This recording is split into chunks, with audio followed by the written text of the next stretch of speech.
l'actualité. Les vraies voix Sud Radio. On s'en fout, on n'y va pas, on a qu'à se cacher sous les draps, on commandera des pizzas, toi, la télé, moi. Eh oui, Il est super sympa en plus. le Benabar. dîner de Benabar, alors si... Le seul chanteur de droite. Voilà, exactement. Non, pas le il y a seul. Ah, si. Vianney, il y a Vianney. Vianney. Ah, il y a Vianney, je savais oui, pas. oui, mais Oh, il est plutôt il doux. devient un peu mitigé, hein, François Non, mais il Vianney. est très bien. Mais Vianney, moi j'aime beaucoup Vianney. Il parce a qu'il- des mauvaises pentes parfois, Oh, Vianney. ben, pour moi, c'est une bonne pente. Vous pensez bien, j'ai l'impression qu'il se corrige. Oui. Non, mais Vianney, il est touchant parce qu'il est très croyant. Et c'est Oui. assez, Ah rare, oui, oui. c'est assez Ah oui. rare dans son Bien milieu. sûr. Et il a Bien sûr. une foi chrétienne très profonde. Et Oui, moi, c'est ça me touche authentique. beaucoup. Ça me touche beaucoup, Ouais, vraiment. moi aussi. Ouais, ouais. Il me touche beaucoup, Vianney. Alors le dîner de Benabar, qui s'il l'avait écrit en 2021, ça aurait pu s'intituler le dîner clandestin. Oui, le dîner clandestin de Oui, le Benabar. dîner de con, c'était avant. C'est Oui, ça, 98, c'était je avant. crois. La polémique des dîners clandestins qui continue, hein, Philippe David. hein. Ah oui, alors là, Eh c'est oui. la- Continue. non, mais, Ah oui, ça non, mais continue. parce que là, c'est quand même Ah, c'est extraordinaire.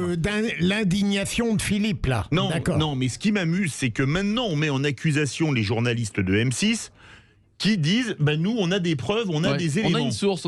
Alors, ce que j'adore, c'est quand même. on a des Pierre éléments qui est un membre du Et qui est gouvernement. un membre du à ce gouvernement. dîner Moi, ce que clandestin, ouais. j'adore, c'est Pierre-Jean Chalençon qui nous dit qu'il va faire un poisson d'avril le 4 avril. Donc je pense qu'il envisage de faire ses cadeaux de Noël dans les jours qui viennent aussi, comme il a du retard à l'allumage. Donc inutile de dire que je me dis que dans son nom de famille, il y a une seule chose en trop, c'est la cédille. Ouais. Soit dit en passant. Ouais. Premier point.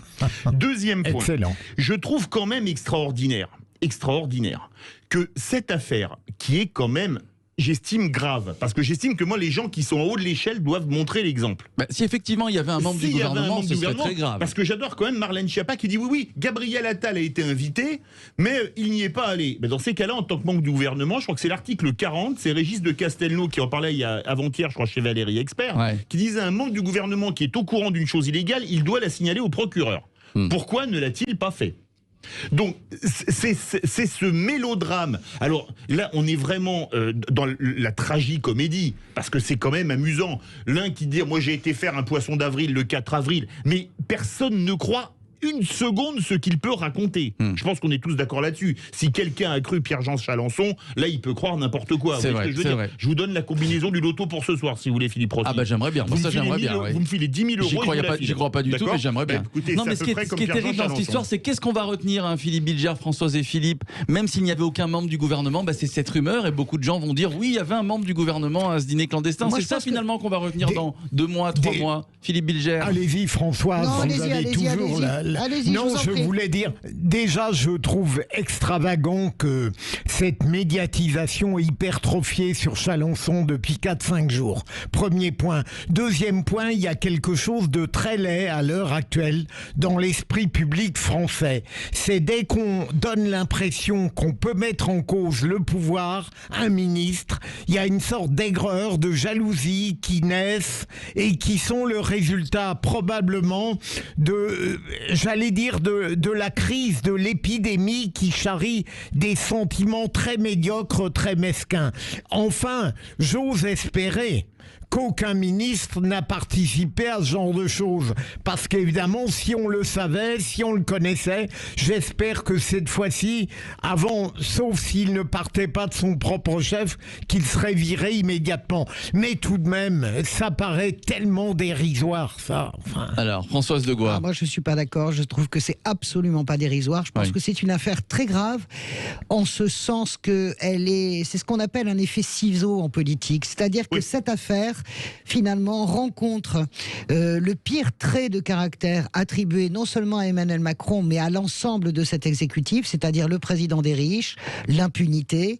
Et ce tout petit dîner, finalement, rencontre et accentue encore ce procès d'intention, ou pas d'ailleurs. Est-ce que Macron est arrogant ou pas? On ne le connaît pas assez pour savoir si c'est vrai. A priori, oui.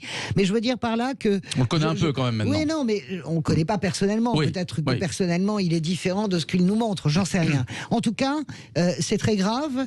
S'il y a un membre du gouvernement, moi, je suis très soucieuse et très étonnée de voir que c'est la SDJ de M6 hier qui a pris la plume. Société des journalistes. Oui, pris la plume pour expliquer qu'ils avaient un ministre, qu'il confirmait qu'il y avait un ministre. J'espère, moi, je suis pas comme Philippe, je pense que c'est très grave parce que ça renvoie, en fait, vous savez à quoi ça renvoie inconsciemment, cette phrase, d'ailleurs, qui n'a jamais été prononcée par Marie-Antoinette, mais s'ils veulent du pain, qu'ils mangent des brioches. Si elles n'ont pas de pain, qu'elles leur donnent des brioches. Non, mais elle n'a jamais été prononcée, cette phrase. Mais ça ramène à ça, ça ramène à cette fracture-là.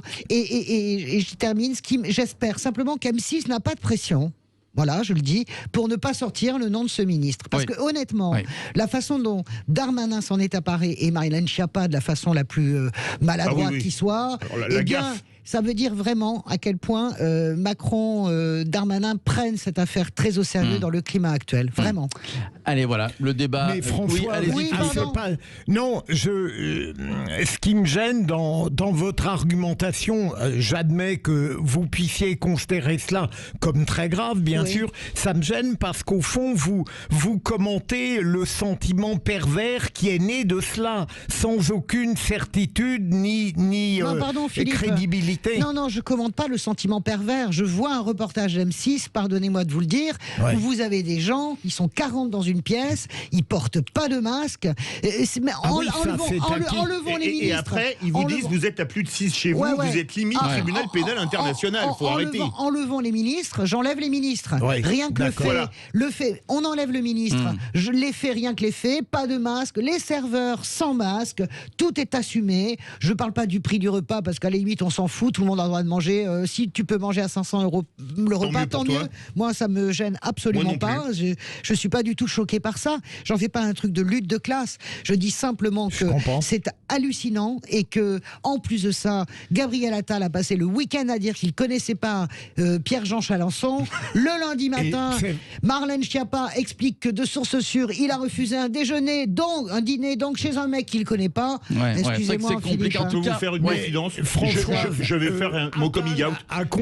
À confirmer qu'il ne le connaissait pas, alors que Chalençon, vous avez raison, dit qu'il le connaît très bien. Mais quand il y on en refuse, a un des deux qui ment. Oui, mais je veux dire, Philippe, quand on refuse un dîner, c'est qu'on connaît la personne un peu quand même. Ça, c'est vrai. C'est pas sûr. En même temps, c'est pas sûr. L'autre fou est capable de faire des invitations comme ça. C'est un malade. Oui, je suis d'accord avec vous. Je vais vous faire une confidence. Je ne connais ni Philippe Bilger, ni Françoise Degois, ni vous, Philippe. C'est vrai, on se connaît pas. Je connais même pas vos dons. Je sais même pas qui. Mais qu'est-ce que vous faites là, monsieur? Mais sortez de cette table. En tout cas, si le nom sort et qu'il s'avère que cette personne membre du gouvernement est bien allée à ce dîner, ça va être terrible. Moi, je pense. J'en discutais avec des amis journalistes. Je ne sais pas ce qui se passe en coulisses pour cacher ce nom. Il doit se passer des choses. Voilà, parce que je pense qu'il y a beaucoup de journalistes qui travaillent pour avoir les noms de ceux ou ses membres ou ses conseillers ministériels. C'est tout à fait possible, ou pas d'ailleurs. En tout cas, si ce nom existe et s'il sort, je pense que c'est une affaire du niveau de Benalla. Moi, je vous le dis, elle a pas peut-être là. C'est pas les homards de Rugy. Rien à voir, c'est pire. Voilà, parce que le souci, c'est que les Français, on a placé 67 millions de personnes sous bracelet électronique depuis 1 an. Et ça, c'est insupportable. Parce que comme dirait un proverbe africain, quand on veut grimper au cocotier, il faut avoir le cul propre. Oui, enfin, comme dirait ma grand-mère, si tu montes à l'échelle, il faut avoir la culotte propre, ma petite. Voilà, notez les proverbes. Est-ce que vous pensez que ce nom va sortir juste pour finir ou pas? Si effectivement il y a un membre du gouvernement qui est allé, est-ce que c'est inéluctable? Le nom va sortir incessamment sous peu. Vous pensez, vous, Françoise? S'il y a un nom, il sortira. Je pense même qu'il est tout à fait capable de sortir dans Le Monde, qui est tout à fait spécialiste de ça, notamment à travers la plume d'Ariane Chemin. Je ne sais pas du tout. Je dis ça au hasard. Mais... Dans ces cas-là, l'intéressé fera son chemin de Damas. Oui, ça c'est certain. Mais je pense que l'intéressé, si jamais c'est trop chaud, s'il existe, il ferait mieux de se dénoncer tout de suite. Parce que le problème, comment vous dire, moi j'ai aucune amitié pour Emmanuel Macron, sa politique, lui personnellement, je ne sais pas, je ne peux pas juger. Mais en tout cas, je pense quand même que là, vous serez d'accord avec moi, les amis, il est quand même pas aidé. Sur ce coup-là, franchement, le gars, il n'est pas aidé. Non mais honnêtement, sauf le respect qu'on lui doit. Ça s'appelle la chkoumoune. Hein. Oui, ça c'est sûr. Honnêtement. S'il y a un ministre qui a, vous savez, moi j'ai travaillé pour des ministres et j'ai travaillé au gouvernement. Un ministère de plein exercice, même un ministre délégué, a un cuisinier. Il a comment dirais-je, une salle à manger. Si un ministre est assez idiot pour alors qu'il possède tout cela, qu'il peut fait venir inviter, qui veut dans son ministère 20 personnes d'un coup s'il veut. Voilà, s'il est assez bêta, c'est vrai que ce serait idiot. Pour aller se mettre dans un piège pareil, pour le coup, eh ben, il vaudrait mieux qu'il démissionne, même pour incapacité, tout de suite. Allez, dans un instant, le premier débat des vraies voix pour ou contre une journée d'hommage national aux victimes du Covid. 0826 300 300. Venez en débattre avec les vraies voix. Une journée d'hommage national aux victimes du Covid, c'est ce que propose le député écologiste Mathieu Orphelin. À tout de suite.